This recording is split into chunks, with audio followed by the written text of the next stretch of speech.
to help you do it. All right, good words to live by. And let's start right now with COVID-19 that has impacted nearly every part of our lives here in Arizona. And the man in charge of leading our response to this virus in this state is joining us this morning, and it's Governor Doug Ducey. Governor, I know you asked for this job. I can't imagine the hours you're putting in right now or the stress involved with making decisions that impact millions of people's health and their finances. So thank you for taking a few minutes with us this morning, and thank you for what you're doing for our state.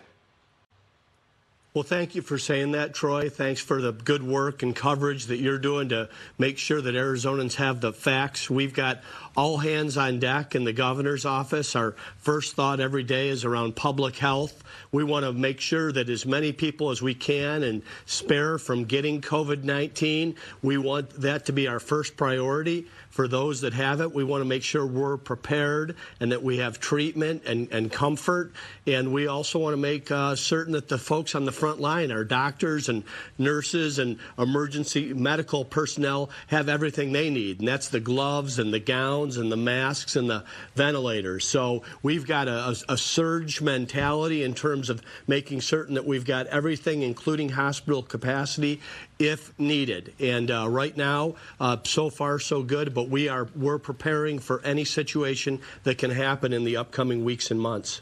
So let's start with that if we can, Governor. Yesterday, Kara Christ, the state's chief medical officer, saying she believes that COVID cases here in Arizona won't top out until the middle of April and that hospitalizations from COVID will peak in May. She says we're more than 10,000 hospital beds short of what we need. So mid-April, I mean, you look at the calendar, we're just a little over 2 weeks away.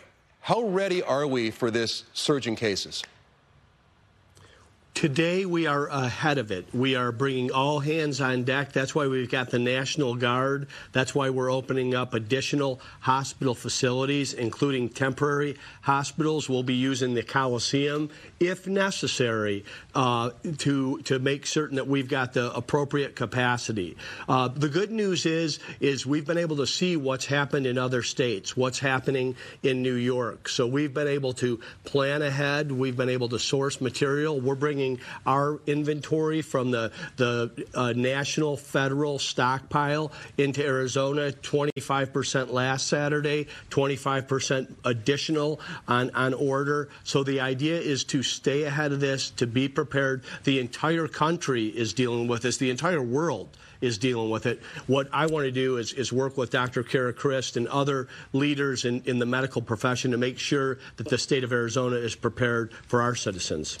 So let's talk about the state as a whole now. You have said that no shelter-in-place ruling is coming anytime soon because we aren't there yet. What exactly are you measuring to decide whether or not we get there to the point where you're asking people, look, only essential businesses stay at home? Well, I'm asking anyone. I mean, we've got people are staying home right now, Troy. I mean, I'm out and about quite a bit.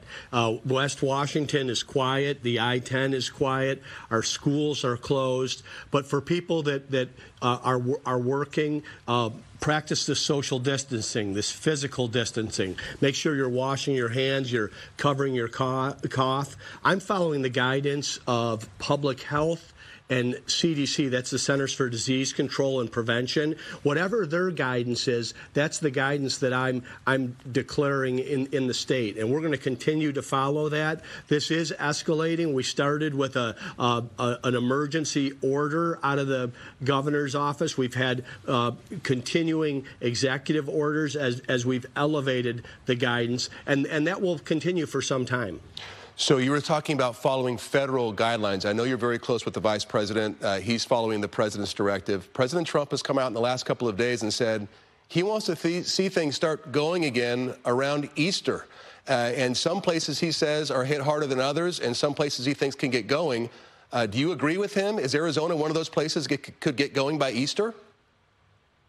Well, I'm following the guidance of Dr. Christ, and what she's telling me to anticipate is that we're going to have challenges through April and May. Now, listen, I don't want to shut anything down that isn't going to protect public health, and I want to see our economy get going again as soon as possible. But first things first, and it really is about dealing with the coronavirus, COVID-19, and protecting our citizens through this crisis. And we're at a different different stage in Arizona than if you say take a look at where New York is, and that's given us the ability to plan ahead and to prepare as well.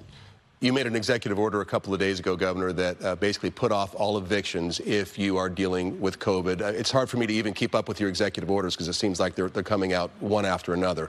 We have a huge number of people who are losing their jobs. They're contacting me on social media. I know people are worried. What is going to happen to those people in the short term? And you've been the economic governor all along. How's Arizona going to get out of this looking forward a couple of months from now? Are we going to be okay? Oh, we're going to be okay, and I want people to know we're going to make certain that we're going to be okay. There were thousands of great Arizonans that had never asked for anything from the government, and today they've got no income. Many of them have high anxiety and fear. I want them to know they're not going to be losing their apartment. They're not going to be kicked out of their house. We're going to get through this. We're going to get through it together. The Senate has finally passed the federal bill. We're in good financial shape at the state level. We want to make certain people have clarity, and we want to make sure that social safety net is stretched and strengthened. So first thing is public health. The next thing is the economic relief as we navigate these rough waters. But then we're going to come out of it on the other side, and we're going to come out of it better and stronger. I just want to keep as many people healthy in the interim as possible. Yeah. I know you've got a son at ASU, I believe, still. I've got a daughter down at U of A. They've basically called the semester off. A lot of high school students and K through 12 students in general are wondering what's going on. Kirsten Sinema, who I know has been kind of going after you publicly on Twitter and things, she tweeted out today saying maybe it's time to tell teachers, parents, and students the truth about this school year. Are you talking about right now, or is there any statewide decision that may cancel school for the rest of the year? Well, I'm working with Superintendent of Public Instruction, Kathy Hoffman. She's been a real leader and a partner through this.